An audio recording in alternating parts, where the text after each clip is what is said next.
IB에서 리스크 관리하는 게 상당히 합리적이거든요. 시스템으로. 그 관리를 개인들도 할 수 있으면 되는 거잖아요. 진짜 레전드였어요, 이건.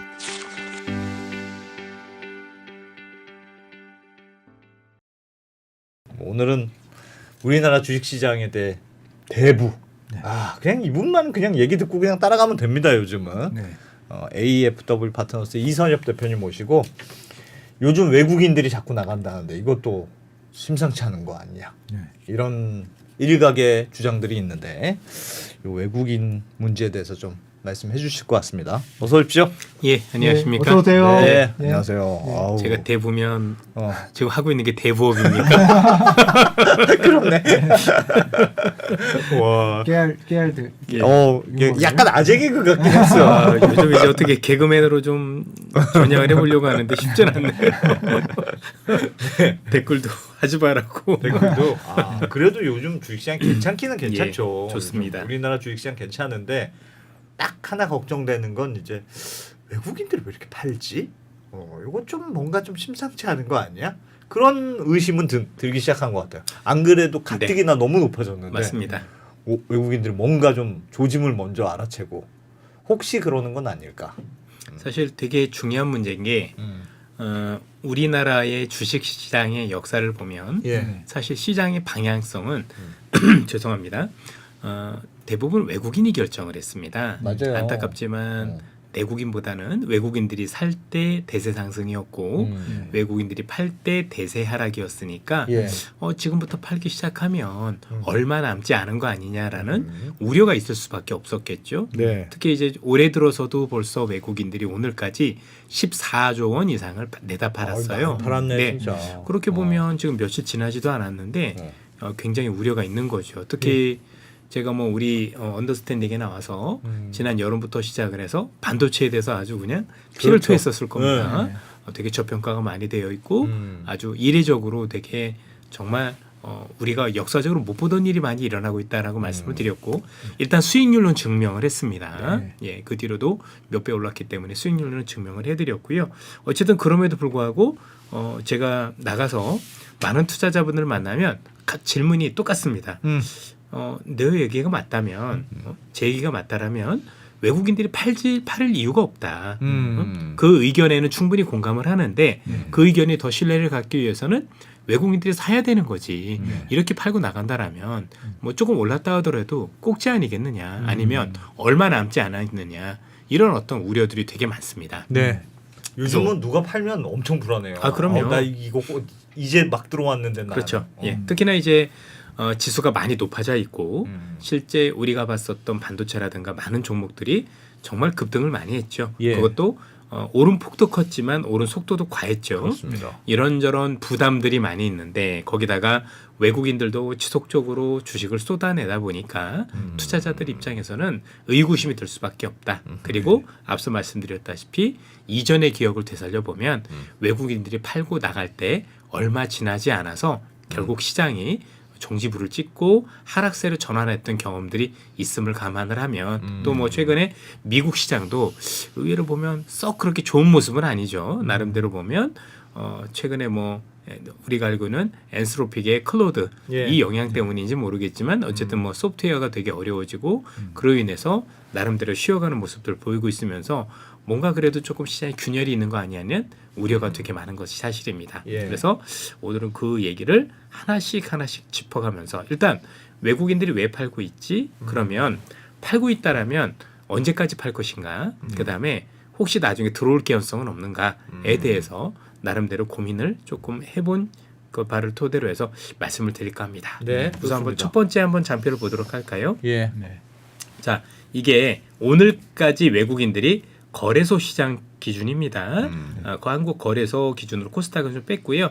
거래소 시장 기준으로 올해 1월 2일부터 외국인들, 기관, 개인들의 매매 동향이라고 보시면 될 것 같은데요. 외국인들은 보시는 것처럼 뭐 사기도 하고 팔기도 했지만 주로 파란색이 많죠. 그러네요. 그다음에 덩어리도 굉장히 크죠. 그래서 오늘까지 14조 원 이상의 순매도를 기록했다라고 보시면 될 것 같습니다. 뭐 연초에만 그랬느냐? 지난 연말에도 별다르지 않게 외국인들이 매도세를 보였다라고 보여집니다. 예. 그러면 앞으로도 뭐 되게 좋다라고 얘기를 하는데 좋으면 지금 사는 게 맞는 거지. 사실 그렇잖아요. 더 많이 오를 가능성이 높다라면 외국인들이 지금 더 사야 되는 게 맞는 거지. 사실 여기서 뭐 차익 실현을 한다는 게 이해가 별로 안 되잖아요. 그죠? 예. 그런 측면에서 우리가 좀 고민을 해봐야 되는데 여기서 첫 번째 포인트를 하나 말씀드리면 팔 때 한번 여기 덩어리들 보실까요? 한 번에 6조씩, 3조씩, 3조씩 이렇게 나가는 모습들이 많이 보이죠. 예. 네. 지난 연말에도 이렇게 우리가 알고 뭐 1,000억씩, 5,000억씩 이런 게 아니라 5조, 6조씩 이렇게 팔고 나가는 경우들이 굉장히 많았습니다. 재밌는 건 뭐냐면 이렇게 팔고 나간 것들은 이미 우리도 익히 알고 있는 것처럼 사실은 외국인들이 한국 주식시장이 너무 고평가되어서 예. 또는 너무 많이 올라서 판 건 아니었고요. 기억하시겠지만 이 당시에 금과 은 가격의 폭락이 있었습니다. 네. 그래서 외국인 투자자들 같은 경우는 헤지펀드들 같은 경우는 포트폴리오를 구성한다고 말씀을 드렸잖아요. 예. 포트폴리오를 구성을 할 때 금과 은 가격이 폭락을 하는데 금과 은은 재밌게도 레버리지를 50에서 100배 정도 쓰거든요. 예. 그래서 내 돈이 아닌 남의 돈을 50에서 100배 정도 쓰다 보니까 이게 하락했었을 때 손실은 거의 뭐 천문학적으로 커졌을 거고 네. 전체 포트폴리오에서 남의 돈을 빌렸는데 그 돈을 못 갚니 사실은 주식을 팔아서 메꿨다라고 보면 되고요. 뭔가 갖고 예, 있는 걸 맞습니다. 팔아야 되니까. 예, 그래서 예. 일단 요 그림 중에서 뭔가 뭐 2천억, 3천억 팔면 그럴 수도 있죠. 단기 차익 실현일 수도 있는데 이렇게 갑자기 뭔가 크게 5조 원, 3조 원, 6조 원 이런 식으로 쏟아져 나온 매물들 같은 경우는 사실상 우리가 알고 있는 주식 시장의 어떤 나름대로 밸류에이션이라든가 아니 급등에 따른 차익 실현 또는 시장이 끝났다라는 의미를 담은 게 아니고요. 전체적으로 외국인들이 가지고 있었던 헤지펀드 상에서 마진콜이라고 보통 그러죠. 네. 즉 증거금이 부족해서 할 수 없이 주식을 내다 파는 여기서 할 수 없다는 표현은 뭐냐면 나는 정말 가치적으로 놓고 볼 때 주식을 팔고 싶진 않은데 지금 가지고 있는 돈이 부족하니 이거라도 팔아서 돈을 갚아야 되는 그런 상황들이 벌어졌기 때문에 팔았다라고 이해하는 게 굉장히 일반적이다라고 보시면 되겠습니다. 그래서 금액만 놓고 14조 원이나 팔았어. 그리고 또 야, 하루에 6조 원씩 팔았어. 이렇게 해서 정말 외국인들이 안 좋게 보는 게 아니야. 이렇게 생각하면 안 되고요. 전체적으로 놓고 보면 최근에 있었던 여러 가지 일들이 이런 중에 하나였다. 그리고 지금은 이 장표는 가지고 있지 않았지만 지난해 11월에도 그랬죠. 예. 11월에도 우리가 알고 있는 것처럼 비트코인이 크게 하락했었고 비트코인 역시 50에서 100배 레버리지였었고 그 비트코인 가격이 급락을 하면서 역시 헤지펀드들이 또 한 번 되게 혼쭐이 났죠. 예. 그래서 이때도 증거금이 부족했고 남의 돈 빌려서 했는데 못 갚으니까 결국 주식을 팔아서 할 수밖에 없었던. 그래서 첫 번째 아이디어는 뭐냐면 외국인들이 정말 많이 팔고 떠났어라고 볼 게 아니라 예. 팔고 떠나는 이면에 혹시 내가 주식을 팔고 싶지 않았는데 다른 자산의 포트폴리오 상에서 문제 때문에 즉 과도한 레버리지 때문에 혹시 주식을 억지로 팔 수밖에 없었던 상황인가에 대한 고민이 먼저 있어야 되겠습니다. 그래서 지난해 내내 한국 시장에서 주식을 많이 비웠던 외국인들 대부분은 정말 한국 시장이 비싸서 또는 한국 시장이 너무 많이 올라서 차익 실현에 나섰다라기보다는 앞서 말씀드렸던 것처럼 과도하게 남의 돈을 빌려서 특정 자산에 대한 투자를 했다가 그 투자가 실패로 돌아가서 결국은 주식이라도 팔아서 이 돈을 메꿔야 되는 상황이 도래했고 이로 인해서 외국인들은 주식을 안타깝게도 눈물을 머금고 팔 수밖에 없는 상황이었다. 일단 이렇게 이해하시는 게 가장 중요해 보입니다. 올해 들어서도 올해 들어서도 똑같은 현상들이 벌어지고 있습니다. 자, 그러면 이전에는 어쨌든 간에 지금 말씀을 드렸지만 첫 번째 상황은 그렇지만 이전에는 외국인들하고 기관하고 개인 투자자들이 어떻게 형성이 되면서 수급을 형성해 나가는지 한번 차트를 한번 보도록 하겠습니다. 예. 그리고 그 이전에 앞서도 잠시 설명을 드렸지만 한국 증시를 바라보는 외국계는 도대체 어떻게 바라보고 있는가? 여기 좀 오타가 나긴 했네요. 자, 골드만삭스에서는 올해 우리나라 증권 시장을 6,400포인트 정도 오를 거라고 며칠 전에 발표를 했네요. 그렇죠? 여러분들 페브루아리 14니까 며칠 안 됐죠. 예. 그다음에 코스피와 관련해서도 최근에 여러분들 JP모건이 7,500포인트를 제시를 했고요. 그다음에 CT도 7,000포인트를 제시를 했습니다. 예. 우리나라 국내 증권사에서도 일부 증권사들이 뭐 7,000 이상을 보는 하우스들도 있지만 일단 기본적으로 외국계 증권사들은 최하가 6,500에서 7,500까지 한국 시장에 대해서 국내 투자자보다들도 보다도 훨씬 더 공격적으로 높게 보고 있다. 자, 그러면 일단 이게 한 군데가 아니라 여러 군데가 공통적으로 이렇게 높게 보고 있다는 얘기는 예. 전체 외국인 시각이 한국을 바라보는 시각은 긍정적이다라고 보셔야 될 것 같고요. 그래서 이 시각부터 우리가 먼저 확인할 필요가 있겠다. 그래서 앞서도 말씀드렸지만 처음에 지난 연말에 또는 올 초에 외국인들이 대규모로 팔았던 건 사실상 내가 기업의 가치 때문에 또는 많이 올라서 차익 실현에 나선 게 아니었고 전체적으로 놓고 보면 할 수 없이 팔 수밖에 없었던 그런 울며 겨자 먹기식의 어떤 매도였다라고 보시면 될 것 같습니다. 그렇죠? 근데 이 예. 보고서하고 실제 행태하고 다른 경우들은 많이 있었죠. 많이 있죠. 뭐 예를 들면 반도체의 겨울이 온다. 예. 뭐 그런 거 왔을 때 그때는 반도체의 겨울이 온다고 해서 또 다 팔았었던가요? 네. 그렇지도 않았고요. 외국인들 같은 경우 보통 세일즈를 하느라고 좋다라고 해놓고 파는 경우도 있어요. 예. 그러니까 본인들이 비싸게 팔기 위해서 나름대로 보고서는 되게 좋아요라고 약간 해놓고 그러니까 그런 약간 쏟아붓는 경우도 꽤 있어요. 그러니까 뺑기처럼 뭐 항상 나쁘게 생각하는 건 아니지만 리포트는 야 한국 주식 진짜 좋아. 예. 네가 좀 사렴 이렇게 호객행위를 하고 또 자기들은 먼저 슬금슬금. 그래서 보통 혹시 그런 건 아닐까? 저도 이제 애널리스트를 한 20년 넘게 해봤잖아요. 예. 해본 결과 보면 뭐 골드만삭스든 JP모건이든 CT든 보고서를 읽어보면 이 보고서가 팔기 위한 보고서인지 아니면 진짜 매수 추천하는 건지 저희들은 알 수 있습니다. 나름대로 보면? 이거 보면 팔려고 이렇게 나름대로 하는 거에 저희들은 알 수 있잖아요. 어떻게 알아요? 약간 느낌이 싸합니까? 그럼요. 느낌이 싸합니다. 확실히 말도 안 되는 얘기를 쓰는 경우가 되게 논리가 안 많죠. 맞는구나. 논리가. 그렇죠. 그런 경우들이 되게 많죠.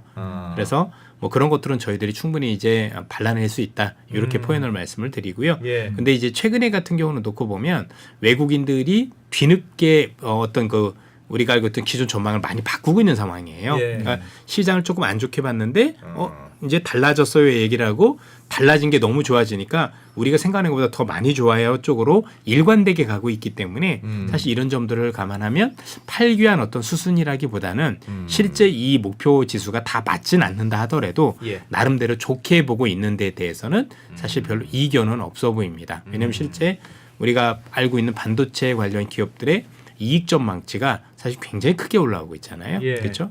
뭐 지난주에 있었던 일본계 증권사의 뭐 보고서 보면 뭐 어마무시하더라고요. 뭐 삼성전자의 영업이익 기준으로 보면 올해 말고 내년에 뭐 300조씩 얘기도 하고 에헤이. 그러니까 그죠? 예. 좀 과하긴 한데 제가 볼 때는 제가 굉장히 좋게 보는 사람이었었는데 제가 봐도 좀 과하긴 한데 어쨌든 간에 전체적인 톤은 올라가고 있는 건 맞다. 그래서 보통 외국계 증권사가 이 지수대를 제시한다고 해서 이게 다 맞다 이렇게 볼 건 아니고요. 예. 나름대로 이 정도로 좋게 보는 추세에 있구나라는 걸 봐야 됩니다. 사실 애널리스트 오래 해보면서 나름대로 목표가라는 게 의외로 맞지 않는 경우들이 굉장히 많습니다. 예. 뒤에 그 자료도 가지고 왔는데 할까 말까 고민을 하고 있는데 네. 너무 후배 애널리스트들을 혼내는 것 같아서 그건 조금 이제 고민을 많이 하도록 하고요. 예. 어쨌든 제가 애널리스트를 오래 했었던 사람으로서 놓고 보면 지금은 나름대로 어쨌든 올리는 추세는 맞는 것 같다. 그리고 요거는 뭔가 팔귀한 제스처라기보다는 실제 좋게 보고 있는 걸 대변하고 있다라는 판단이 들었습니다. 실제로는 좋게 보고 있는 건 맞는 것 같아. 네. 예. 근데 어쨌든 팔아. 그러니까 지금은 약간 어쩔 수 없이 파는 거 아닐까? 그게 지금 그래서 저는요 어쩔 수 없이 판다라는 표현 때문에 제가 생각하는 외국인 동향은 옛날에 우리가 알던 외국인하고 다를 가능성이 높다라고 보는 거예요. 그건 무슨 말씀이세요? 꼭지 잡을 가능성이 높다고요. 보통 우리가 일반적으로 놓고 보면 외국인들이 팔 때 우리 개인 투자자분들이 희생이 되는 경우가 많은데 네. 이번에는 반대일 가능성도 있는 것 같아요. 우리 외국인들이 개인 투자자분들이 외국인한테 물량을 넘기고 갈 가능성도 배제할 수는 없어 보입니다. 왜냐하면 외국인이라고 해서 우리가 알고 있는 외국인들이 종류가 되게 많아졌거든요. 예. 그 외국인들이 검은 머리 외국인도 있고 그런 뭐. 외국인들은 뭐 제가 볼 때는 그렇게 뭐 중요하지는 않고요. 예. 진짜 외국인들 중에서 개인 투자자 외국인들도 많아졌거든요. 우리가 흔히 얘기하는 외국인들 중에서 뭐 이제 기금이라든가 아니면 진짜 뭐 우리가 흔히 얘기하는 뭐 초장기 투자하는 이런 펀드들 이런 외국인들보다는 최근에는 이제 개인 투자자들이 직접 돈을 넣어서 하는 펀드나 이런 것들이 되게 많아지다 보니까 ETF도 많이 그렇고 그래서 실제 제가 객관적으로 놓고 보면 뭐 다 그런 건 아니겠지만 미국인 투자자분들하고 한국 투자자분들하고 주식 가지고 나름대로 싸우면 제가 볼 때는 한국 투자자분들이 조금 더 스마트하신 것 같아요. 외국인 투자자를 폄훼하자라는 게 아니고요. 외국인은 시장 여건이 되게 좋잖아요. 시장 여건이 되게 좋은데 한국 분들 되게 빠르세요. 굉장히 들어갈 때도 빠르고 나오는 것도 되게 빠르고 우리가 한국 시장에 있어서 완전히 한국 시장에 있는 투자자분들은 완전히 게릴라가 되셨어요.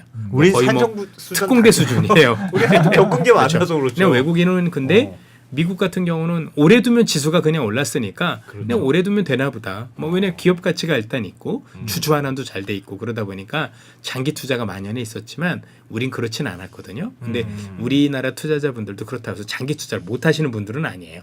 여건이 안 돼서 안 됐던 거지 또 그런 여건이 되면 잘 하신다라고 보고 때 현재 우리 시장에서 벌어지고 있는 이 현상들 또 글로벌 시장에서 벌어지고 있는 현상들은 외국인 투자자들도 물론 잘 하겠지만 지금은 의외로 제가 볼 때는 외국인들이 단기적으로는 외국인이 정말 많이 갑자기 들어오면 그때가 단기 정점일 가능성이 있는 것 같아요. 오히려 그 가능성도 배제할 수는 없는 그럼 것 그 같다. 말씀은 다시 이 돈이 다시 들어올 가능성이 있어 높다라고 보인다는 보는 겁니다. 그렇게 보시는 건가 봐요? 그렇습니다. 그러면 이전에는 어떻게 됐는지 한번 다음 자료를 통해서 한번 보도록 할까요?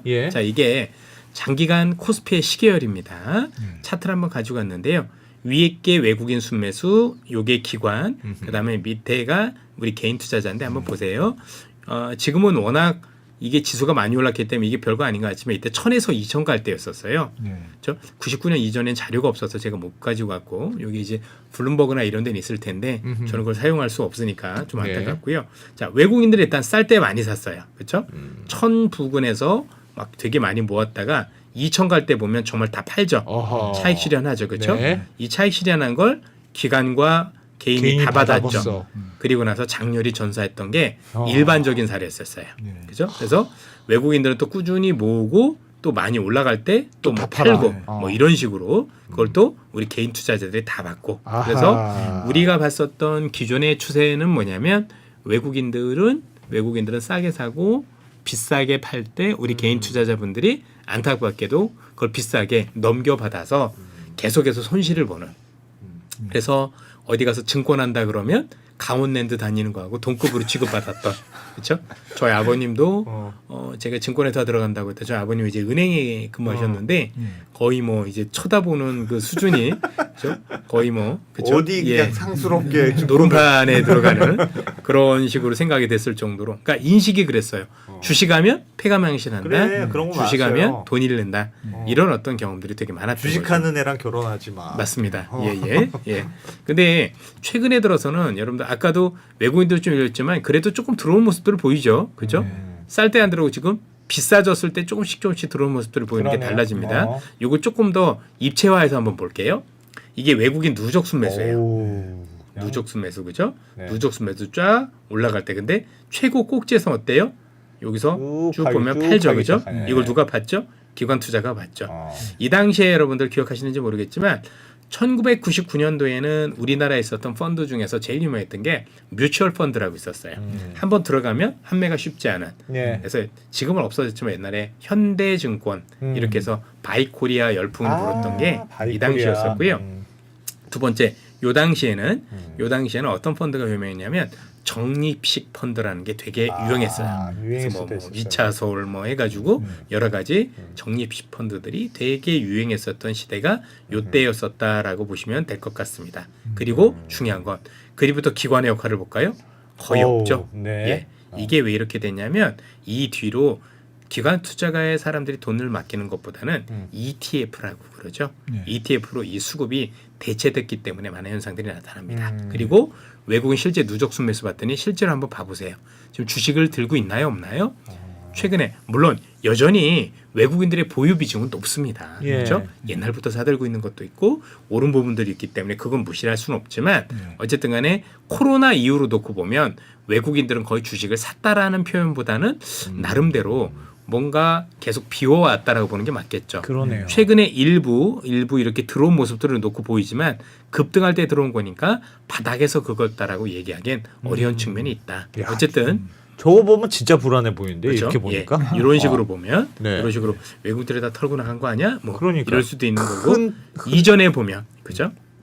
그래서 이거를 우리는 보통 뭐라고 부르냐면 외국인 사대주의라고 불러요. 그래서 아직도 많은 선배님들은 여기에 꽂혀 있어요. 외국인들 판다. 팔면 지금 외국인들 신호다 팔면 이거. 끝이다. 어. 라는 잘못된 고정관념을 가지고 있어요. 왜 주식시장은 잘못했을까? 항상 외국인들이 꼭지 잡을 가능성도 있기 때문인 겁니다. 그게 여러 가지 수급 요건이 바뀌었기 때문입니다. 자, 그러면 어떻게 수급 요건들이 바뀌었고 어떤 사람들이 우리나라 주식을 들고 있는지 그것들을 한번 살펴보도록 하겠습니다. 조금 달라졌다. 자, 요건 좀 일단 요거부터 한번 보시죠. 우리나라 주식을 도대체 누가 제일 많이 들고 있지? 그다음에 들고 있는 외국인들은 어떤 특성이 있는 거야라는 걸 분리할 필요가 있는데요. 보시는 것처럼 누가 제일 많죠? 미국이 제일 많죠. 그렇죠? 전체적인 비중이 41%나 됩니다. 어우, 미국이 전체 제일 외국인 많네. 중에서. 네. 자, 여기서 중요한 건 뭐냐면 사람들이 알고 있는 미국계 자금들의 공통적인 특성은 장기 투자라고 알고 있습니다. 네. 그렇죠? 이전엔 그랬습니다. 어. 자, 여전히 미국 중심의 투자 자금들은 장기 자금이 많은 게 사실입니다. 예. 그러나 최근에는 미국의 투자 자금들의 성격이 2020년대 들어오면서 획기적으로 바뀝니다. 뭐냐면 여러분들 지난 몇 년간 주식 시장에서 제일 많이 들어본 펀드 이름이 헤지 펀드였었을 겁니다. 네. 그렇죠? 헤지 펀드 헤지가 아닙니다. 그죠? 예. 펀드 어디서 뭐 한 게 아니라 헤지 펀드라는 애들입니다. 그다음에 보통 여러분들 알고 있는 ETF라든가 또 퀀트 펀드라고 해서 흔히 얘기해서 알고리즘 펀드들이 되게 많습니다. 예. 그래서 미국의 르네상스 테크놀로지라든가 아니면 시타델이라든가 여러 가지들 보면 수학적이라든가 아니면 AI 기법, 알고리즘 기법을 가지고 하는 투자자들이 많다 보니까 실제 미국인들 같은 경우가 장기 투자하는 애들도 있지만 대부분은 초단기 단타하는 펀드들이 생각보다 많아졌다라고 보셔도 될 것 같습니다. 예. 그리고 영국을 비롯해서 영국이 왜 이렇게 많지? 유럽의 사실 금융의 중심은 영국이죠. 예. 잘못 알고 계신 분들 독일 아닙니다. 독일은 금융의 볼모지입니다. 우리가 아는 거하고는 다른데요. 여러분들 MBA 중에서 그러니까 경영학 석사라고 보통 부르는 학위가 있잖아요. 예. 그게 독일에서 유명한 학교가 한 군데도 없습니다.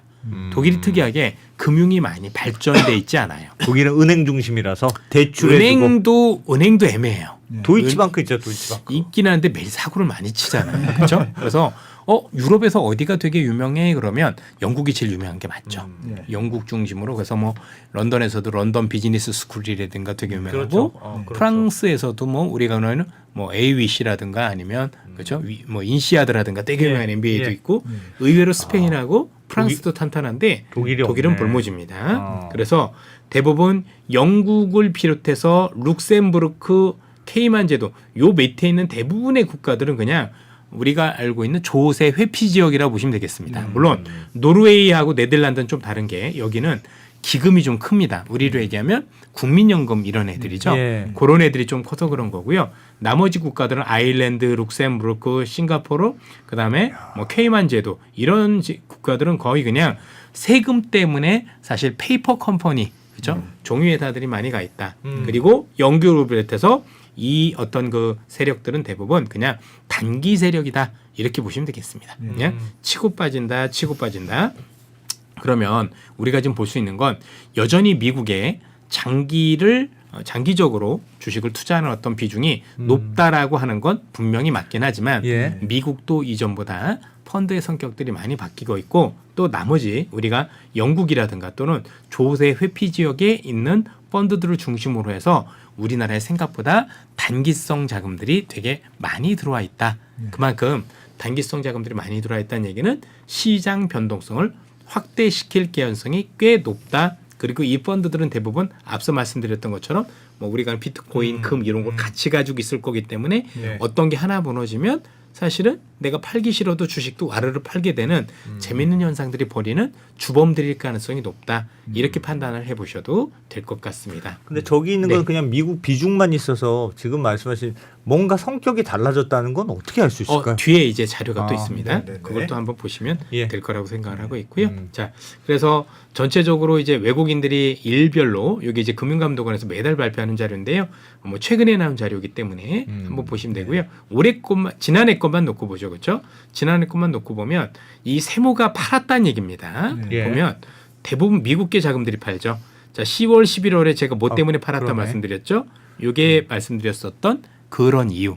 그때 비트코인 그 영향이 있었다고 보십시오. 그래서 잘 보시면 외국인들이 별로 판 것 같지 않은데 어느 날 갑자기 되게 세모가 많아져요. 예. 그다음에 11월에 여기 세모 영국도 많아지죠. 그렇죠? 어허. 여기 되게 많아지죠. 그래서 영국하고 미국하고 이렇게 세모가 되게 많아졌다는 얘기는 이들 펀드는 단기성 자금들이 되게 많았다. 저 미국계 펀드 중에서도 옛날에 장기 자금이라기 놓고보다는 헤지 펀드라든가 아니면 알고리즘 펀드들이 되게 많았기 때문에 예. 이런 현상들이 벌어졌다라고 볼 수가 있겠죠. 왜냐하면 이 당시면 주식을 팔면 안 되는 시기죠. 그냥 객관적으로 놓고 볼게요. 이때 전자 샀으면 지금 따블났어요. 그렇죠. 대박 아닌가요, 그죠? 어. 삼성전자가 2배인데 이걸 판다고요? 바닥에서 문지른 거잖아요. 그럼 제가 알고 있는 거 외국인들은 몰랐을까요? 알았겠죠, 그렇죠? 그럼 팔았다는 얘기는 어쩔 수 없이 팔았다는 얘기가 되는 거죠. 그리고 그 어쩔 수 없이 팔았다라는 게 그 당시에 10월 28일에 아시겠지만 연준이 원래 우리는 12월까지 금리를 연준이 더 추가로 인하할 거라고 기대해서 예. 사실 외국계 자금들은 레버리지 즉 남의 돈을 엄청 많이 빌려서 투자를 했고 그리고 그죠? 금리가 더 내려가는 쪽에 베팅을 했는데 갑자기 연준이 12월에 금리를 내리지 않을 수도 있어 쪽으로 갑자기 바꾸면서 예. 시장에 있는 금리가 솟구치기 시작을 했고 그러면서 비트코인이 급락하기 시작을 했었거든요. 그러니까 비트코인 50배, 100배의 레버리지 남의 돈을 빌려서 투자했던 펀드들은 뭐 지금도 비트코인이 안 좋지만 나름대로 이때 정말 큰 손실을 입었고 그러면서 이렇게 주식을 내다 팔 수밖에 없었다라고 봐야 되겠죠. 그렇다면 당시에 우리나라뿐 아니라 다른 이렇게 비슷하게 다 팔은 그럼요. 걸로 나와요. 맞습니다. 비슷하게 많이 팔았는데 한국만 판 게 아니고 한국이 제일 많이 팔았던 이유가 있어요. 돈을 빼기가 제일 쉬운 국가입니다. 다른 국가들은 돈 빼기가 쉽지 않아요. 그러니까 같이 투자를 이렇게 해놓는다고 하더라도 예. 아시아 쪽에 돈을 같이 이렇게 한다고 하더라도 일본은 선진국 펀드니까 우리랑 펀드가 다르고요. 예. 그렇죠? 우리는 아직까지 이머징 마켓이라고 해서 신흥국 펀드에 들어가 있단 말이에요. 신흥국 중에서 팔면 내가 원하는 가격에 원하는 수량을 팔 수 있는 국가는 한국밖에 없어요. 여러분들 예를 들어서 인도네시아 이런 데 있잖아요. 예. 거기서 주식 하나 살려면 1억 원어치 살려면 하루 종일 걸려요. 쉽지 않아요. 그죠? 뭐 베트남 이런 데 한번 가보면 매매가 용이치 않단 말이에요.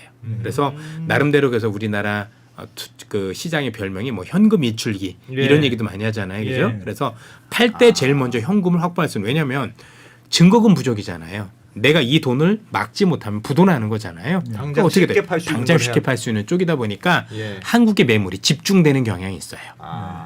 그래서 요거는 좀 아이디어가 될 수 있는데 투자자분들께서도 앞으로도 이런 일이 몇 번 일어날 수 있거든요. 예. 이런 날이 있을 때 적극적으로 받으셔야 돼요. 오히려 외국인이 파는데 두려워가 아니라 이게 정말 주식 시장에 어떤 일이 일어나서 주식이 아니라 문제가 된다라면 우리가 그러면 안 되는데 주식 외의 것들로 인해서 그런데 주식 외의 것인데 나름대로 그 다음은 제가 볼 때 미국 국채거든요. 예. 미국 국채가 한번 또 탈이 났는데 미국 국채도 지금 미국에는 헤지펀드들이 또 50배, 100개 레버리지가 또 됐단 말이에요. 그래서 지난 10월에는 우리가 알고는 비트코인이었고 올 초에는 금과 은이었고 세 번째는 제가 볼 때 미국 국채발일 텐데 미국 국채가 또 단기 금리가 급등을 해서 또 나름대로 이런 현상들이 나오면 제가 볼 땐 어떤 식으로든 저가 매수에 나서는 것이 맞다. 그건 주식의 일이 아니에요. 한국 이슈가 아닌데. 예, 한국 이슈도 아니지만 주식의 이슈가 아닌 겁니다. 그렇죠? 주식의 이슈가 아니고 너무 미국 국채에 대한 과도한 포지션 그리고 미국 국채가 오를 수 있을 거란 기대가 무너지면서 생긴 현상이에요. 그런 현상들 같은 경우는 이번에 파워는 비트코인이나 우리가 봤던 금과은보다 파워는 더 커요. 예. 또 외국인이 파는 금액도 더 클 것 같고 지수 낙폭도 더 클 것 같아요. 그러나 지금도 보셨던 것처럼 조금 더 길게 보면 제가 볼 땐 역시 받는 게 맞다. 그렇죠? 그걸 피한다라기보다는 어떻게 잘 받을까 공략하면 된다. 여기서 우리가 정신을 찾아야 될 건 주식 시장의 이슈로 빠진 거냐 이거죠. 정말 기업의 가치가 훼손돼서 앞으로 기업의 이익이 줄어들 것 같아서 전체 시장이 끝날 것 같아서 판단하면 문제가 되겠지만 예. 그게 아니라면 조금 더 정신을 바짝 차리고 어떻게 잘 받을까에 대한 고민을 해야 됩니다. 다만 국채발로 빠지는 건 하루 이틀 그러니까 빠지는 첫날, 둘째 날, 셋째 날 받으시면 안 됩니다. 좀 더 빠져요. 다른 것보다 깊다고 그러니까 말씀드렸어요. 예를 들어 금은 비트코인 이런 거는 레버리로 했다가 빠지면 이렇게 당장 팔아야 되는 마진콜이 네, 있으면 되게 기계적으로 팔 수는 있을 네. 것 같은데 네. 국채의 경우는 약간 전체적인 유동성과 관련된 문제라서 그럼요. 야, 이건 만약에 국채 때문에 전체적으로 시장이 빠진다 그러면 그건 좀 심각하게 봐야 되는 건 기회는 아니에요? 맞는데 어. 기회는 맞는데 앞서 보셨던 비트코인이나 우리가 알고 있었던 금과 은에 비해서는 일단 조정 기간이나 폭이 클 가능성이 높습니다. 그거는 조금 심각한 단기적으로는 생각할 수는 있다. 좀 아픕니다. 어. 그러니까 비트코인이나 금은 한 일주일 어디 갔다 오면 복원이 돼 있죠. 무슨 일 있었어? 네. 이렇게 되는데 네. 요건 그렇진 않아요. 아. 예, 나름대로 상처가 꽤 있는 그런 어떤 흔들림일 가능성이 높아 보여요. 네. 어쨌든 그럼에도 불구하고 길게 보면 역시 기회일 것만은 분명해 보인다. 그래서 서둘러서 받을 생각은 하지 마시고요. 하지 마라. 예, 조금 뭔가 진정이 되는 것 같다. 좀 많이 밀린 것 같은데라고 하면 이런 경우는 기간 조정도 제법 돼요. 보통 딱 빠지면 아까 했던 금과 은이나 비트코인은 사실은 며칠 안 돼서 복원이 되지만 요거는 며칠 만에 복원될 가능성이 낮아요. 그러니까 외국인들이 한국을 여전히 좋아하는 전제가 맞다면 예. 급한 돈을 빼더라도 금방 다시 살 거야. 예. 만약에 난 좋으니까 급했으니까 뺀 거지만 여긴 좋으니까 다시 하여튼 좀 진정되면 외국인들은 다시 들어오게 마련이다. 그렇죠. 맛 들어오지만 국채는 조금 상처가 크다. 아무래도 상처가 크면 아무는데도 시간이 걸릴 수밖에 없기 때문에 예. 혹시 국채발 그리고 뭐 뉴스마다 보니까 야 뭐 헤지펀드들이 국채 레버리지 투자해서 또 망가졌어요. 그러면 최소 한 달 이상 간다고 보셔야 돼요. 오. 예, 한 달 이상은 조정 기간이다라고 보시면 될 것 같고 그래서 예. 서둘러서 이러는 게 아니라 조금 마음의 여유를 갖고 다만 이게 하락장이 아니다라는 것만 꼭 주시를 해야 돼요. 이번처럼. 근데 이번 1, 2보다는 3가 좀 더 크게 맞는 거죠. 그게 조금 다를 뿐이다라는 말씀을 드리고요. 어쨌든 앞서서 올해도 보셨겠지만 지난해 2025년도 같은 경우도 전체적으로 놓고 보면 여러분도 보셨다시피 이 이벤트 때문에 빠진 거지. 그래서 외국인들이 매도한 것처럼 이제 전체적으로 보이는 거지. 예. 정말 외국인들이 뭔가 한국 시장이 부정적으로 보여서 판 건 아니었다. 이렇게 보여드리면 되고요. 옆에 보시는 것처럼 영국도 이런 일이 벌어진 거 보면 영국도 헤지펀드 비중이 되게 높았던 거죠. 그렇죠? 그리고 여기 보시는 뭐 기타 이런 애들 전부 다 우리가 알고 있는 조세 회피지요. 그러니까 세금을 안 내려고 매매를 하는 이유는 다 아시죠? 미국에서 매매하면 얼마요? 22% 세금.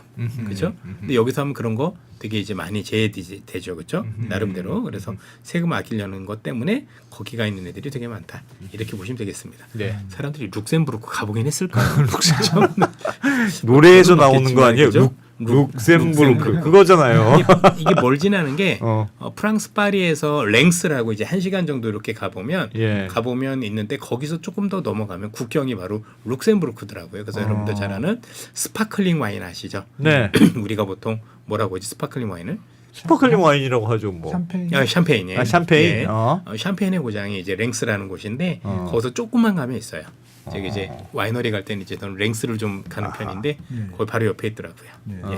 어쨌든 되게 재밌는 동네. 지나가면 몰라요. 여기였어라고 그렇고. 싶을 정도로 예. 그렇게 보시면 되겠습니다. 그래서 지난 11월부터 이제 다시 한번 보면 영국 애들 정말 많이 팔았다라고 아하. 보시면 되고 그렇죠. 또 역시 뭐 미국이나 이런 데도 뭐 많이 팔았다 아하. 이렇게 보시면 될 것 같습니다. 그리고 팔았던 월을 보니까 공통점들이 아까 했던 이벤트성 매도였기 때문에 이게 한국 시장에 대한 부정적인 시각은 아니었음을 드러낸다라는 말씀을 먼저 드립니다. 자, 그 다음 자료를 그럼 보도록 할까요? 예. 두 번째는 기계적인 매도가 또 있습니다. 이 기계는 뭐냐면 기금의 자산 배분입니다. 지금 미국에 투자하고 있는 그 펀드들 중에서 물론 이제 굉장히 유명한 펀드들도 있어요. 예. 옛날부터 뭐 유명했던 캐피탈 그룹이라든가 되게 아주 오래 놓고 보는 예전에 삼성전자를 제일 많이 들고 있던 게 제가 알기로는 캡스탈 그룹이었었던 것 같습니다. 엄청난 그룹이었었는데 그런 기업들 말고도 미국은 의외로 연기금이 되게 많이 발달되어 있는 나라입니다. 우리가 얘기하는 미국인들은 퇴직연금이 대금 기금화되어 있는 거 아시죠? 우리나라도 그거 하고 있다고 하는데 그 중에서도 제일 큰 게 캘리포니아 연기금이죠. 그렇죠? 그럼 여러분들 이게 캘리포니아 연기금의 자산 배분이에요. 네. 제가 이게 오늘자로 퍼온 거거든요. 그 저희 사이트에 들어가서 제가 이제 캘리포니아 연기금에서 직접 가져온 거고요. 여기는 자산 배분이라는 거예요. 예. 여러분들 연기금의 특성을 잘 알아야 되는 게 퇴직금이잖아요. 예. 퇴직금이 일단 안전해야 되죠. 예. 불려야 되는데 안전해야 되죠. 예. 그래서 여러분들이 투자하는 일반 투자 방식하고 연기금은 투자 방식이 달라요. 연기금은 뭐냐면 투자를 할 때 어떻게 투자를 하냐면 주식이 오르는 만큼 내가 다 벌 거야가 아니고요. 1년에 목표 수익률이 있어요. 예. 나는 이 정도 목표만 돈을 벌겠어. 지금 보시는 것처럼 목표 수익률이라는 게 있죠. 캘포스라고 이게 캘리포니아 연기금인데 1년에 한 7% 정도 목표를 잡아요. 왜냐하면 이 목표를 잡아야 잃지 않을 수 있는 거죠. 손해보지 않고 최대한 내가 자산 배분을 통해서 얻을 수 있는 수익률이 7%인 거예요. 예. 그렇죠? 그래서 이렇게 쭉 하게 되는데 그걸 하기 위해서는 자산 배분이라는 거래요. 그렇죠? 내가 7% 수익률을 달성해야 되는 거고 이 수익률을 달성할 때 제일 중요한 건 뭐냐면 일단은 모든 연기금들은 우리처럼 주식 넣어서 내가 한 5%만 보고 샀는데 20% 돼도 들고 가고 이런 게 아니에요. 얘네는 목표가 딱 정해져 있으면 그 목표에 따라서 모든 것들이 다 조정이 된다. 그게 이렇게 넘어서면 보시면 돼요. 조정을 해요. 네, 그때? 그렇습니다. 아. 물론 혹시 이럴 넘어선다고 수도 있으니까. 해서 넘어선다고 해가지고 뭐 완전히 끊고 이런 건 아닌데 더 많이 버는 경우도 있겠지만 예. 나름대로 그게 저절로 비중 조절에 들어가요. 그게 어떤 메커니즘인지 제가 설명을 드리도록 하겠습니다. 예. 그래서 일단 우리가 알고 있는 이 캘포스는 자산 배분이 보시는 것처럼 우리가 알고 있는 주식이 뭐 이만큼, 픽스드 인컴 그죠? 뭐 채권이 또 뭐 얼만큼, 또 뭐 프라이빗 에쿼티, 사모펀드가 또 얼만큼, 리얼리스트 에셋, 그러니까 부동산이 얼마, 프라이빗 대비, 이거 대출도 해주더라고요. 예. 대출이 얼마, 이런 식으로 해서 쭉 자산 배분들이 나눠져 있어요. 그렇죠? 근데 이 자산 배분이 실제 이런 식으로 나와요. 이런 식으로. 요거는 제가 직접 했었던 겁니다. 제가 요 설명을 드릴 수 있는 게 제가 실제 기금을 운영했던 경험이 있잖아요. 예. 그 자산 배분을 제가 했었던 게 이게 그 예시입니다. 자산 배분하면 똑같지는 않지만 주식 24%, 채권 몇 프로, 해외 몇 퍼센트, 대체 얼마 이런 식으로 하고 그 중에서도 우리가 알고는 뭐 대형주, 뭐 가치주 뭐 이런 식으로 또 해외도 선진이냐 신흥이냐 이런 걸 전부 다 나누는군요. 비중을 쫙 나눠요. 네. 예, 정교하게 나눕니다. 그런데 여기서 중요한 건 뭐냐면 나눴는데 그거를 계속 가져가야 돼요. 가져가야 되는데 갑자기 한국만 확 좋아진다.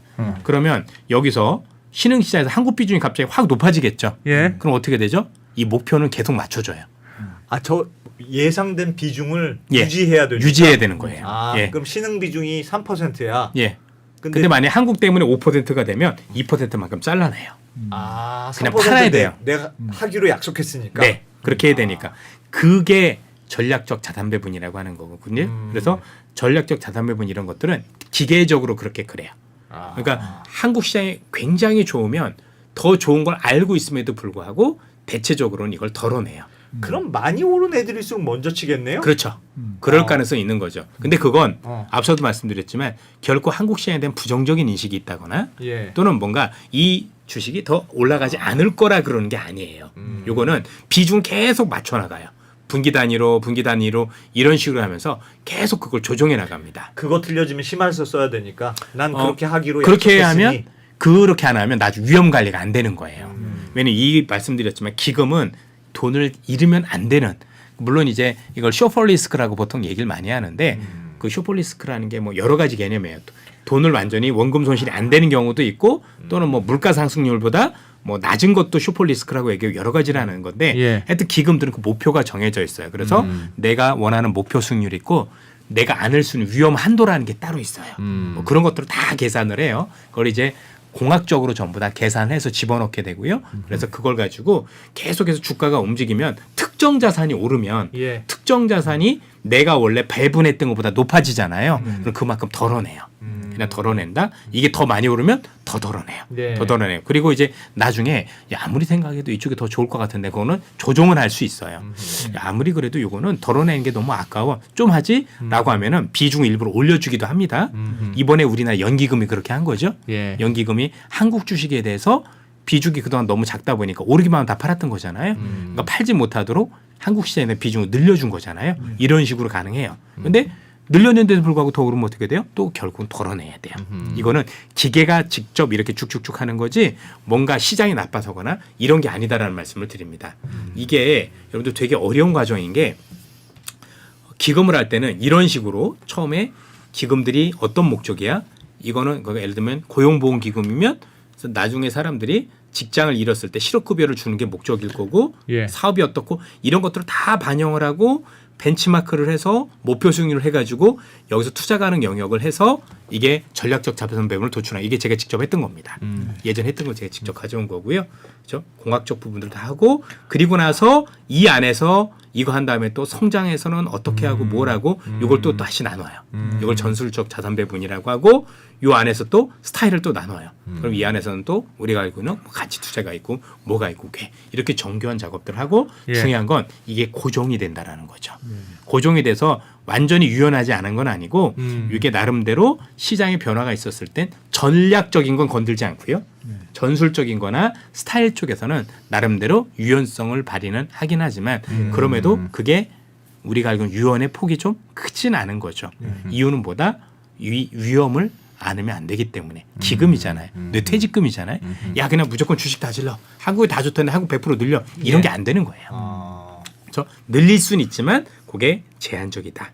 그래서 그거보다 훨씬 더 좋을 경우는 내릴 수밖에 없다. 그래서 아마도 최근에 팔았던 외국인들 또 일부 올라서 나왔을 때 외국인들은 이 가능성이 되게 높아요. 그런데 기계적으로 파는 예, 것 같다. 그렇습니다. 한국이 올랐다는 죄로. 올랐다는 죄로. 어. 그런데 이게 추세에 영향을 미치지는 않는다라는 겁니다. 예. 이런 것들은 큰 추세에 영향을 미치는 게 아니라 왜냐 그냥 좋아서 기계적으로 역시 그런 것들을 덜어내고 아니면 자산 배분에 의해서 그 포트폴리오를 조정하는 그 과정이기 때문에 이거 역시도 우리가 흔히 얘기하는 외국인들이 뭔가 시장 안 좋게 보고 떠나는 거하고는 사실 관련이 낮다 이렇게 보셔야 돼요. 근데 질문이 네. 있는 게 그 말씀은 맞는 것 같은데 근데 어쨌든 지금보다 더 오르려면 이런 자금들이 다시 들어와야 되잖아요. 근데 다시 들어오려면 한국의 비중이 이미 정해져 있다고 해봐요. 근데 주가가 올라서 비중은 넘어섰잖아요. 그럼 이만큼 잘라냈어. 네. 그럼 다시 3%로 맞췄어요. 그럼 더 살 일이 없잖아요. 이게 더 살리려고 하면 이게 2%나 1%로 줄어들어야 왜 이렇게 싸져서 하고 산다는 뜻인데 그렇죠. 그러면 지금보다 한국의 주가가 많이 떨어져야지만 들어온다는 뜻이잖아요. 반대로 생각할 수도 있죠. 한국이 안 떨어지고 다른 데가 올라도 들어오죠. 예를 들어서 미국 주식이 너무 많이 올라. 예. 그렇죠? 그런데 한국 주식이 그럼 비중이 저절로 작아지잖아요. 아. 그런 경우도 들어와요. 그럴 수도 있겠네요. 네네. 어차피 상대적 그럼요. 비중이니까. 그렇습니다. 상대적 비중이니까 그게 되게 교모해요. 그래서 요거를 기금을 다뤄봤던 사람들은 그 메커니즘을 알거든요. 되게 어려운 건 아니에요. 지금은 예. 한국의 속도가 좀 빨리 올랐으니까 일단 컷 너무 먼저 나온 거고. 빨랐죠. 네. 그럴 수 있겠네요. 요 자금들은 일부 섞여 있다. 그래서 장기적인 자금들에서 이탈하는 경우는 다시 한번 말씀드리지만 한국 시장에 대한 부정적인 시각을 담고 움직이는 자금들은 아니었다라는 데 일단 초점을 둘 필요가 있다라는 데 일단은 방점을 두고 싶습니다. 네. 예. 자, 그런데 요거 보시죠. 예. 최근에 외국인들이 저렇게 들락날락하는 가장 큰 원인 중에 하나는 바로 요겁니다. 알고리즘입니다. 알고리즘이 어느 정도냐면 여러분들 보셨겠지만 여기 나오죠. 전 세계 금융시장의 89%가 AI 기반 알고리즘입니다. 우리나라는 몇 %냐? 80%입니다.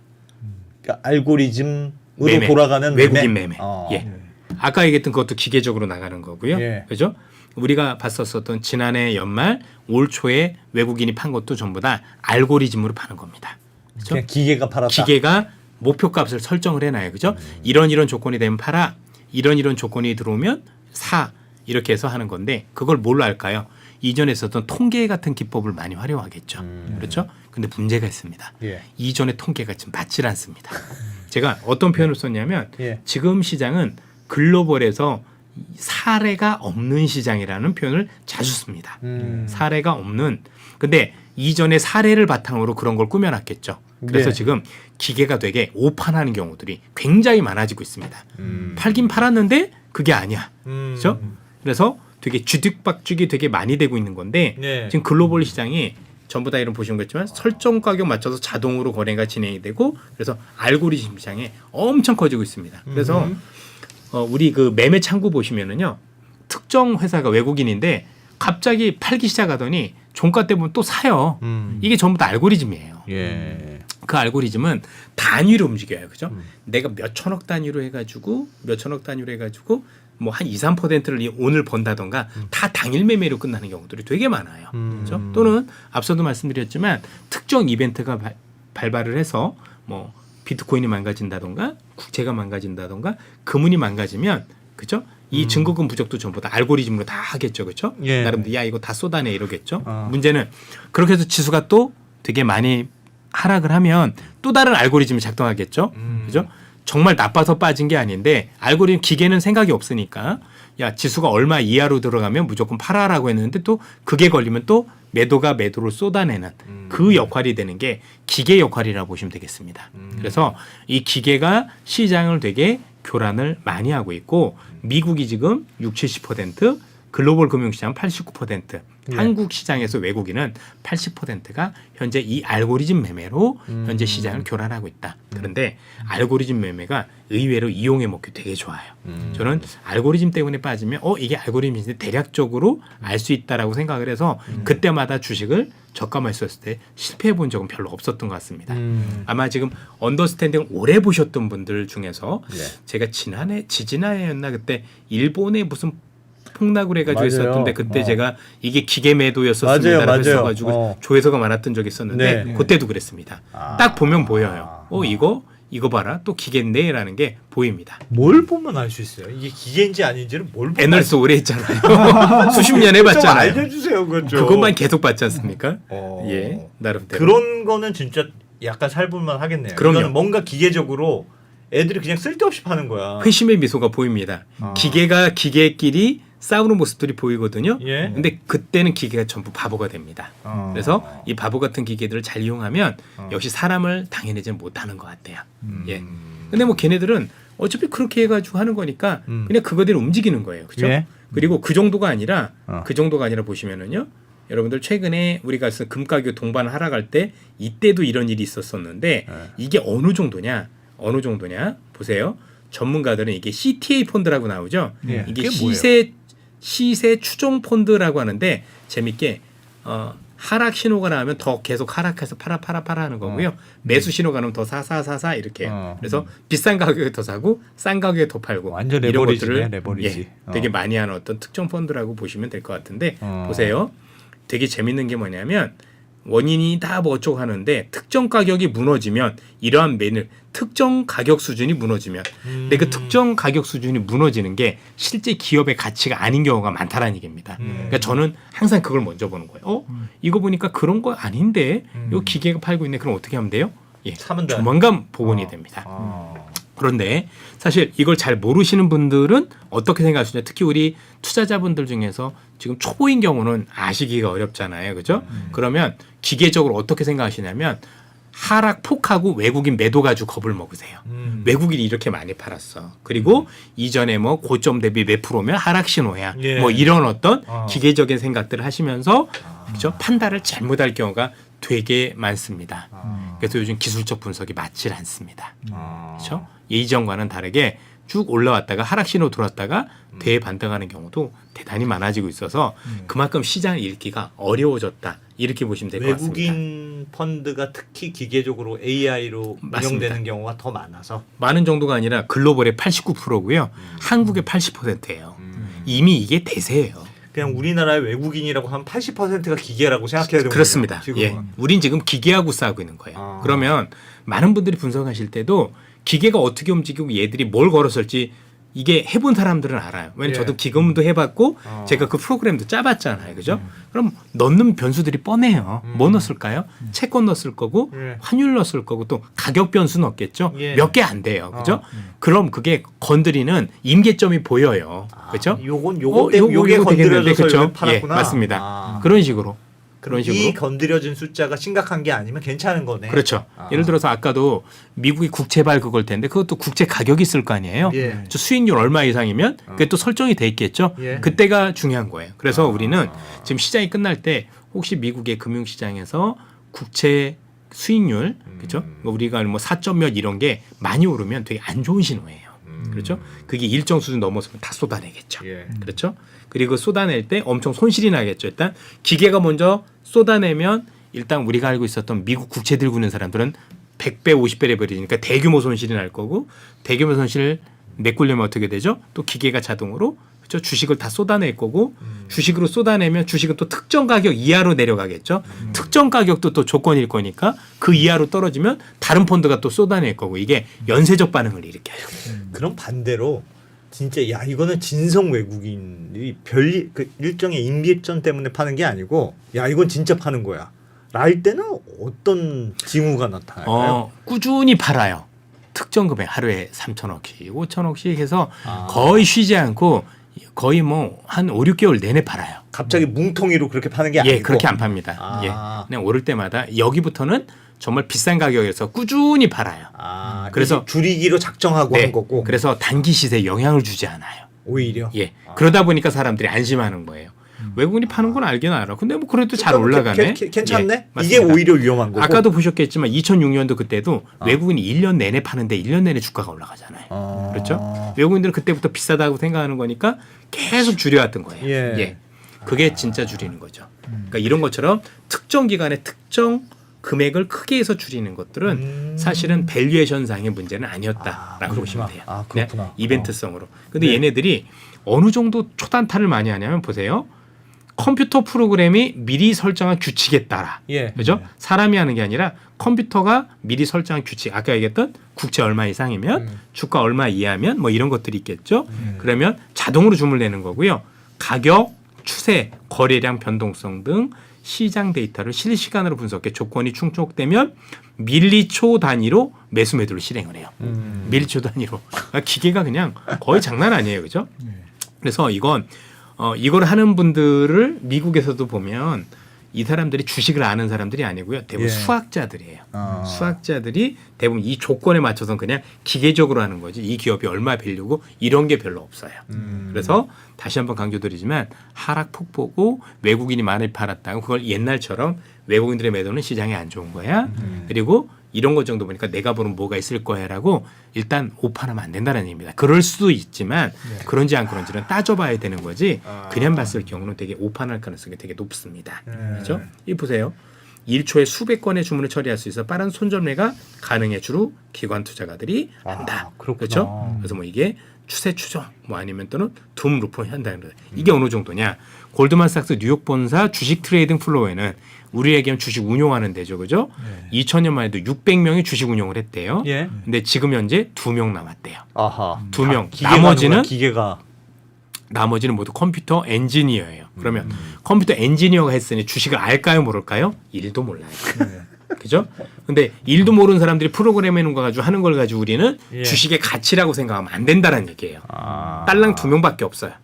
이해가 되십니까? 그죠? 근데 얘네는 이렇게 해도 효율적이니까 하는 거예요. 나중에 보니까 썸을 해보니까 돈이 되더라. 이렇게 얘기하는 것들이 되게 많다라고 저도 보시면 그게 되죠. 궁금한 게 저게 뭔가 돈이 되니까 저렇게 하는 그럼요. 걸까요? 돈이 되죠. 기다려보면 뭐 어마어마하게 돈이 되는 게 아니라 일단 인건비가 없잖아요. 그렇죠? 인건비가 없고 단위가 크다 보니까 1, 2%만 하루에 벌어도 그게 적은 돈이 아닌 거예요. 예. 그런 식으로 버는 경우들이 되게 많다. 이렇게 보시면 되겠습니다. 그래서 우리는 이미 AI 시대라고 얘기하지만 그 이전부터 준 AI와 이미 싸우고 있었던 거예요. 수많은 알고리즘과 그래서 오늘 투자자분들께서는 일단 이 알고리즘 매매가 우리나라 시장에서 외국인들이 거의 80%에 달하는 외국인들이 예. 매매가 이 기계 때문에 벌어진 현상이다라는 걸 꼭 이해를 해주셔야 되고 외국인들이 왜 팔아? 판 게 아니라 사실은 어쩔 수 없이 이렇게 나간 돈들이 많았다. 이렇게 생각하시면 될 거라고 생각을 합니다. 예. 그죠? 연평균 뭐죠? 12.9%씩 성장하는 어마어마한 것들이 돼 있고 보시는 것처럼 뭐 하루에도 뭐 몇 조씩 알고리즘 매매가 이루어진다라고 얘기를 하고 있습니다. 따라서 이것도 진짜 외국인은 아니다라고 봐야 되겠죠. 예. 한번 보세요. 이게 현재 외국계 어떤 펀드들의 어떤 1월 수익률 이런 건데요. 이름 한번 봐보세요. 매크로 펀드, 롱숏 에쿼티, 매크로. 매크로가 여러분들 경제 지표 이런 거잖아요. 예. 멀티 스트레지 다 이름이 뭐예요? 이게 전부 다 알고리즘 펀드죠.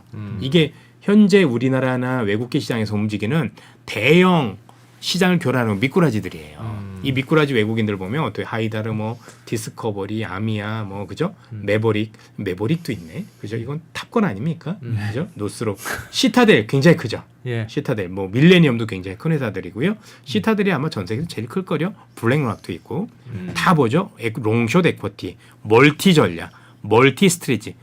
멀티가 여러 가지를 한다는 거니까 이게 여러 가지 조건을 하는 그죠? 그런 트레이딩 한다. 스트레지가 전략이라는 얘기인 거니까 매크로 짜 들었다 아니면 롱숏 짜 들었다 아니면 멀티 이런 얘기 들으면 그냥 기계가 한다. 이렇게 보시면 되겠습니다. 보시면 우리가 옛날에 알고 있던 그런 펀드들이 없죠. 그렇죠? 마젤란 펀드 아니면 벅셔 해셔웨이 펀드 이런 게 없죠. 이런 게 없고 다 뭐예요? 기계들만 왔다 갔다 하는. 멀티구나 멀티. 거의 뭐 은하철도 999 이런 시장이에요, 그죠? 뭔지 모르실 것 같은데 메텔 처리하고 나오는 네. 그런 식이에요. 그래서 여러분들 정말로 기계가 다 하고 있다는 걸 꼭 기억을 해주셨으면 좋겠다라고 생각을 합니다. 그렇죠? 자, 그런데 이제 이런 시장에서 결국 기계가 하는 건데 저는 앞으로도 외국인들이 들어올 거라고 보는 여러 가지 근거들이 있는데 첫 번째는 여러분들의 주주가치 환원입니다. 한번 보세요. 이게 아마 오늘 기사인 것 같은데 주주가치 2월 환원? 19일이면 자 외국인 이게 이제 오늘 신한증권에서 좋은 분석 자료가 나왔더라고요. 김상원 연구원이라고 제가 리서치 있었을 때 이제 같이 근무했던 친구들이었는데요. 보시면 오늘 미국 시장이 요즘 조금 부진한 이유 중에 하나가 자사주 매입이 악화해 있다라는 분석이 있습니다. 이미 아시겠지만 미국인은 빅테크 기업 돈 벌면 다 뭐 하고 있죠? 엄청난 투자를 하고 있잖아요. 투자하고 그렇죠? 있어서 저렇게 투자 많이 하는데 그냥 투자만 하는 게 지금 100년짜리 국채도 발행하잖아요. 예. 국채까지 발행하고 돈이 지금 부족한데 자사주 더 사고 배당을 더 많이 주고 할 수가 없죠. 그래서 이전보다 주주 가치 환원이 적어진 것도 미국 시장 부진의 한 원인이다라는 좋은 보고서예요. 예, 뭐 말되네요. 맞습니다. 반면 우리나라는 밸류업이 뚜렷하죠. 예, 우리는 꼭 하나 안 했으니까 그냥 워낙 뭐 그죠. 워낙 안 했는데 우린 거의 어떻게 보면 처음인 거잖아요. 제대로 된 게. 그러니까 옛날에도 없는 건 아니었지만 여러 가지 세제 혜택이 있는 거. 일단은 우리가 배당에 관련해서 분리과세를 이건 진짜 어마무시한 거거든요. 그런 것들과 관련해서 최대한 이쪽하고 많이 다르다라는 점에서도 외국인들은 한국 주식에 대해서 매력을 느낄 수밖에 없다라고 판단해 보셔야 될 것 같습니다. 그렇죠? 그리고 여러분들 보시는 것처럼 실제 외국인들이 글로벌 투자자들이 미국 기술주보다는 한국에 있는 기술주들에 대한 어떤 그 선호도가 되게 높아지고 있다는 얘기들이 계속해서 많이 들리고 있어요. 왜냐면 이 사람들도 알 거잖아요. 야, 요즘 AI 하고 있어. AI에서 지금 뭐가 제일 중요해 그러니까 야, AI는 지금 성능도 좋지만 지금 투자가 너무 많이 들어간대. 그 투자할 때 뭐가 제일 핵심이야? 반도체가 병목이래. 병목이라는 게 제일 좋은 얘기잖아요, 그렇죠? 없어서 못 판대. 가격은 이거잖아요. 부르는 게 값이야. 근데 그거 살 수 있는 국가가 한국하고 대만 정도밖에 없잖아요. 그럼 거기로 계속해서 뭔가 눈독을 들이겠다는 얘기들이 나오고 있다라고 보시면 될 것 같습니다. 그래서 이게 최근의 기사인데 어제 오늘 기사였던 것 같은데 최근에 외국인들이 이쪽에 대해서 되게 좋은 어떤 소식들이 있을 거다라는 소식들이 드리고 있습니다. 이게 2월 13일이면 지난주 거네요. 그죠? 오늘이 며칠이죠? 19일입니다. 19일이면 네. 일주일 전 기사네요. 예. 그렇죠? 예. 그리고 실제 미국의 헤지펀드 동향이 있는데 2월 17일자 기사입니다. 골드만 헤지펀드 10년 만에 아시아 최대 규모 매수를 시작을 하고 있다라고 얘기를 하고 있고요. 여기에는 반도체 기업들이 일부 들어가기 시작했다라고 보시면 되겠습니다. 이게 시작을 하면 추세입니다. 외국인들이 변하지 않은 게 하나 있는데 한 번 사면 계속 사요. 한 번 팔면 계속 팔고 롱펀드들은 한 번 사면 계속 사고 한 번 팔면 계속 팔고. 근데 지금 기사의 내용들은 뭐냐면 이제 처음으로 외국인들이 한국 시장을 좋게 보기 시작했다. 돈이 들어오기 시작했다라는 기사들이 쏟아져 들어오고 있다는 얘기입니다. 이것만 그러느냐? 그렇지 않다라는 거죠. 자, 한국 주식형 펀드에 지난주 52억 달러라는 역대입니다. 글로벌 역사상 가장 최대 규모의 자금들이 유입되기 시작을 했다라고 보시면 될 것 같고요. 이게 이렇게 유입되기 시작을 하면 이게 사실은 한번 너무 높아서 그런 거지 지속적으로 추세로 자리를 잡을 가능성이 있다라고 봐야 됩니다. 이를 산술적으로 보면 시간이 조금 지날수록 외국인들은 특정 이벤트가 없다라는 걸 가정했었을 때 예. 한국 시장에 대한 비중을 줄이는 쪽보다는 되려 늘려갈 가능성이 높다라고 봐야 됩니다. 그리고 외국인들도 이러다가 와 한국 안 사면 안 되나 봐. 포모는 기관 투자가 더 똑같습니다. 많은 투자자분들이 아 내가 초보라서 내가 개인이라서 포모가 있는 거야. 안 그렇습니다. 기관 투자가도 더하면 더했지 덜하지 않습니다. 예. 제가 볼 때 정말 냉정해서 막 시장 맨날 차갑게 보고 이런 매니저들이 많을 것 같지만 그렇지 않아요. 그렇죠? 다 사람이지 않습니까? 다 똑같은 사람이다라는 차이점을 보시면 별로 차이가 없다라고 보시면 될 것 같고요. 그냥 우리 표현으로 도찐개찐이다. 이렇게 보시면 되고 너무 옛날 얘기가 많이 나오죠. 도찐개찐이 뭔지 아시려나? 아주 멀지는 않습니다. 아, 그렇죠. 예, 윷놀이에서 나오는. 네. 그래서 자금들이 많이 유입되기 시작했다. 이게 왜 중요하다는 말씀드리냐면 이게 앞서도 그렇고 헤지펀드도 그렇고 이것도 그렇고 드디어 정말 많은 롱머니들 길게 보는 외국인들이 한국 시장을 주목하기 시작했다예요. 네. 한국 시장을 주목하기 시작했다. 그 말씀은 예. 미국 시장보다 한국 시장을 더 좋게 보는 것 같다. 지금 더 좋은 거 사실이잖아요.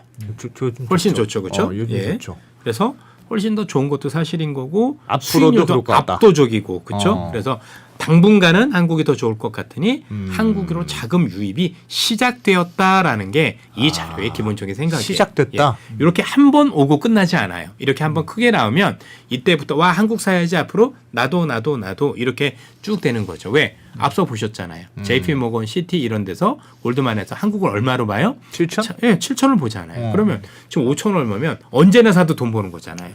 그렇지 7천이 않습니까? 맞다면. 7천이 맞다면 꼭 7천이 안 가더라도 6천 얼마만 간다고 하더라도 지금 사면 싼 거지 않습니까? 그렇죠. 그걸 조금 할인해서 한다고 하더라도 지금 이 가격대에서는 외국인들이 들어올 만한 가격대라는 거죠.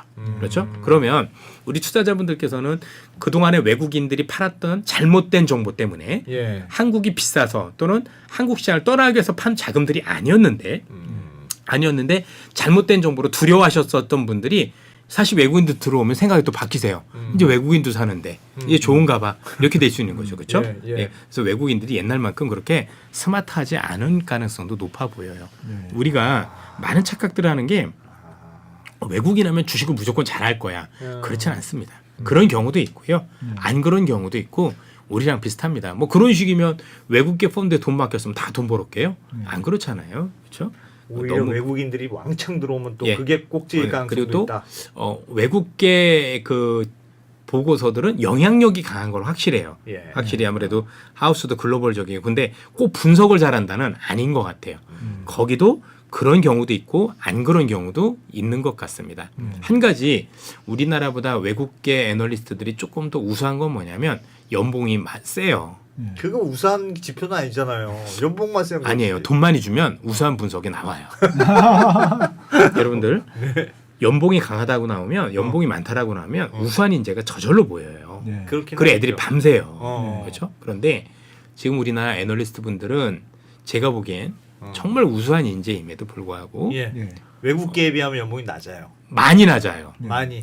올해 기준으로 놓고 보면은요. 어. 제가 볼 때는 웬만한 증권사 본사 다니는 분들보다 연봉이 낮을 가능성이 높아요.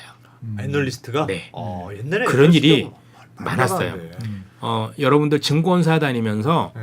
유일하게 연봉이 계속 깎인 게 애널리스트밖에 없어요. 아이고야. 모든 업종, 그러니까 증권사에서 IB도 있고 뭐 어. 본사도 있고 있는데 다 올라갔는데 예. 유일하게 삭감된 데가 애널리스트예요. 근데 애널리스트라는 직업은 진짜 힘든 직업이에요. 저도 투자 전략을 수십 년 해보면서 다 알아야 돼요. 트럼프가 뭐 할지도 알아야 되고 그렇죠, 그렇죠. 이라크 전쟁 언제 끝날지도 알아야 되고 우크라이나 전쟁 언제 끝날지 다 알아야 돼요. 예. 근데 그걸 다 아는데 본사 관리직보다도 못 받는 사례들이 되게 많아요. 제가 지금도 이제 몸이 굉장히 좀 허리가 지금 굉장히 좀 안 좋아서 예. 지금 이렇게 되고 있는 것도 아마 제가 애널리스트 생활할 때 보통 출근을 한 6시 때 했던 것 같아요. 예? 6시 전에 했던 것 같고 퇴근은 한 10시, 11시 했던 것 같아요. 와. 주말 없었고요. 그걸 수십 년 했다고 생각해 보세요. 근데 그 연봉이 본사 관리직보다 낫다고 생각해 보세요. 와, 누가 열받지, 해요? 열받지. 특히 애널리스트들은 기본 스카이는 기본으로 요즘은 안 그렇지만 깔고 들어갔잖아요. 그죠? 예. 근데 정말 열심히 공부했고 열심히 했는데 연봉이 낮다. 안 하죠. 그래서 제가 처음에 애널리스트 할 때 높았었어요. 근데 계속 낮아졌어요. 거기다 52시간 되다 보니까 더 문제가 생기죠. 그죠? 그러면 이 친구들이 나쁜 사람들은 아니잖아요. 그죠? 아니 뭐 돈도 안 주는데 맨날 밤새라고 하고 좋은 분석하라면 누가 있겠어요? 안 하죠. 그래서 저는 업계에서 관행이 좀 많이 바뀌어야 된다고 생각을 해요. 야, 예전에 제가 들은 얘기는 신한인지 어딘지 모르겠는데 애널리스트 신입 들어오면 의자를 선배들이 제일 비싼 걸로 사줬다는 거예요. 진짜 비싼 의자 사고 너는 이제 신화는 아니다. 집에 가지 마라. 너 이제 집에 갈 생각은 하지 말고 의자를 비싼 걸 사주는 게 문화인 데도 있었다고. 하여튼 뭐 그런 데도 있었고 지금도 너무 훌륭한 애널리스트들이 많지만 자꾸 좋은 후배들이 많이 떠나요.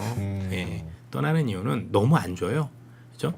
이유는 하나죠. 돈 버는 부서가 아니다 보니까 안 주는데 아무리 그래도 시장이 좋을 때 이제 본사보다보다 못한 건 좀 문제가 많죠. 예.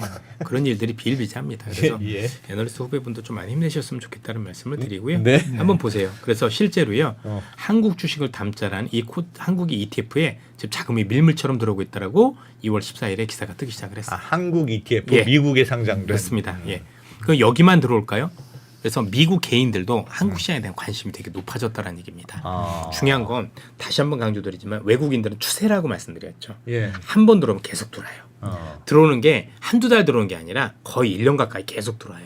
근데 제가 보기엔 그 본물이 지금 터지기 시작한 거라고 보여져요. 그래서 그동안은 우리가 팔았던 외국인들은 우리가 외국인들이 팔았던 이유에 대해서 너무 잘못 해석하고 있었다라는 말씀을 드리고 싶고 이제는 외국인들이 본격적으로 우리나라 시장을 녹화하면서 재밌게도 그동안은 우리 개인 투자자분들이 정말 잘해 주셨는데 이제는 외국인들이 우리의 주식을 비싸게 사줄 가능성이 저는 꽤 높다라고 판단을 하고 있습니다. ETF 자금이 많이 들어왔다는 건 나갈 때도 썰물처럼 나갈 수 그러겠죠. 있다는 뜻 아니에요? 충분히 좀 그러겠죠. 왔다 갔다.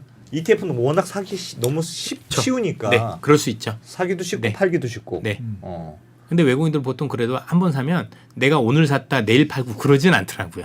우리는 그러는데 얘네는 그래도 왜냐면 미국에서 하던 버릇이 있어서 그런지 모르겠는데 네. 조금 들고 가보지 이게 되는 것 같아요. 아, 그래요? 그게 그건 좀 다행이네. 예, 좀 다행이죠, 그죠? 예. 우린 걸 좀 역용 좀 잘해보자고요, 그죠? 여기다 쭉 덤겨놓고 가보자라고 하죠. 또 하나의 오해를 좀 말씀드려볼까요? 네. 야, 미국 시장에 빠지는 것 같죠? 그죠? 요즘 힘이 없는 것 같아요. 미국 시장이 되게 부정적이라는데 그렇지가 않습니다. 이거 한번 보실래요? 최근에 엔스로픽이라는 게 나오면서 미국의 소프트웨어가 다 죽죠, 그렇죠? 근데 저는 이거 질서의 변화로 말씀드리는데 네. 얘가 죽는 이유는 누군가는 수혜를 보는 거잖아요. 근데 미국의 수혜를 보는 거 전부 다 장외에 있어서 그래요. 이거를 사람들이 많이 놓쳐요. 자, 우리나라는 수혜도 피해도 다 장내에 있어요. 거래소 안에 있어요. 근데 미국은 지금 미국의 소프트웨어를 다 죽일 거야라는 그 무서운 녀석들은 전부 다 장외에 있어요. 그리고 그죠? 정말 무서워. 나는 이제 끝장났나봐라는 기업들은 전부 다 장내에 있는 거예요. 그러니까 미국 시장 안 나빠요. 다만 수혜가 장외로 가는 거예요. 그래서 보세요. 엔스로픽의 기업 가치가 지난해 3월에 요거였는데 지금 얼마래요? 이렇대요. 몇 배가 오른 거예요, 몇 배가. 그죠? 한 7, 8배 오른 거잖아요. 그죠? 이럴 정도로. 그럼 여러분들 그래서 최근에 SK텔레콤이 많이 올랐던 거 아닙니까? 여기에 투자했다고? 이런 식이에요. 그죠? SK텔레콤 아니 미래에셋도 뭐 그렇죠. 뭐 그런 식으로 날리고 그렇죠? 뭐. 네. 그럼 지금 잘 보시면 미국에서 정말 세상을 바꾸고 있다라는 기업들 대부분은 재밌게도 장외에 포진해 있는 경우가 많아요. 그렇죠? 로봇 기업들 대부분 장외에 있고 그렇죠? 우리가 보통 얘기하는 뭐라고 해야 되나 VC라고 보통 얘기하죠, 그죠? 벤처 캐피탈, 벤처 애들인 경우가 되게 많죠. 그래서 지금 미국의 벤처는 엄청 뜨겁습니다. 그렇죠? 반면에 그 벤처 때문에 죽어가는 이 장내 기업이 있어서 그런 거지 시장이 나쁜 게 아니에요. 그 판단 되게 잘 하셔야 됩니다. 왜냐면 나중에 이 기업들 상장할 거거든요. 그래서 또 할 거니까 그래서 쉬었다가 다시 올라갈 수도 있다. 이렇게 보시면 될 것 같고요. 너무 무리한 오해는 없으셨으면 좋겠다라는 말씀을 드립니다. 그래서 오늘 조금 얘기가 이런저런 했었는데 첫 번째 주제는 이전에 우리가 봤었던 외국인 패턴은 이미 없다. 없다. 옛날에 외국인들 롱펀드들 들어와서 자, 한국 시장을 되게 싸게 샀다가 나중에 많이 오르면 팔고 나가는 그 패턴이 아니고 현재 거래되고 있는 외국인들의 80%가 알고리즘 매매다. 알고리즘 말 그대로 장기로 들고 가겠다 안 하겠다가 아니라 예. 특정 조건에 따라 아까 보셨죠? 트레이딩 데스크에 600명 있던 데서 2명이고 나머지는 컴퓨터 엔지니어가 그걸 작업을 하는 거예요. 예. 수학자들이 와서 예. 거기에 따라서 움직이는 거지 추세를 결정하는 건 아니다. 그리고 최근에 있었던 지난해 연말 지금까지의 외국인 매도는 기본적으로 사실 특정 이벤트에 따른 알고리즘 때문에 외국인들이 억지로 팔았던 거지 이게 기업의 가치거나 아니면 한국이 너무 비싸서 판 거는 아니었다.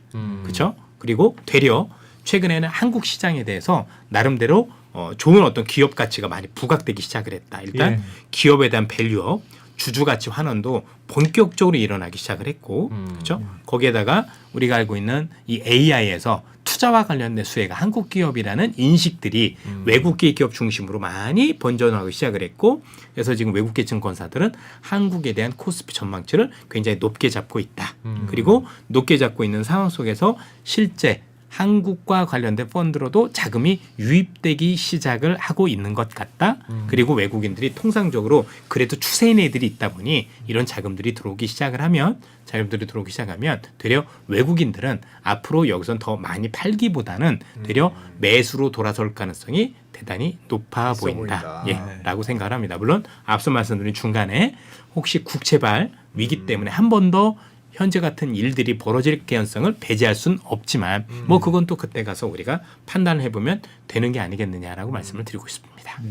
외국계들이 판다는 거에 있어서 지금 너무 놀라지 마라. 그렇습니다. 그러니까 그거를 볼 때 야 이게 진성일까 아니면 기계가 파는 걸까를 한번 생각해 보자. 네, 금방 보여요. 여러분들도 지금 드린 자료를 바탕으로 해서 보면 금방 보여요. 그리고 미국에는 연기금들도 그런 어떤 매매 형태가 있다라는 거. 저 그것도 나빠서 파는 게 아니다. 예. 왠지 보고 있으면 얘들이 영혼이 없네.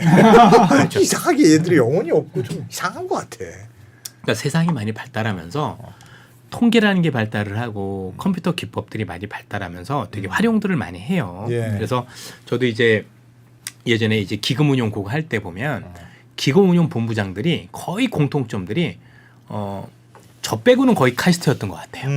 거의 카이스트에서 금융공학을 전공했던 분들이 거의 대부분이었고, 예, 그랬던 것 같아요. 일단 이거 하려면 수학을 되게 잘해야 돼요.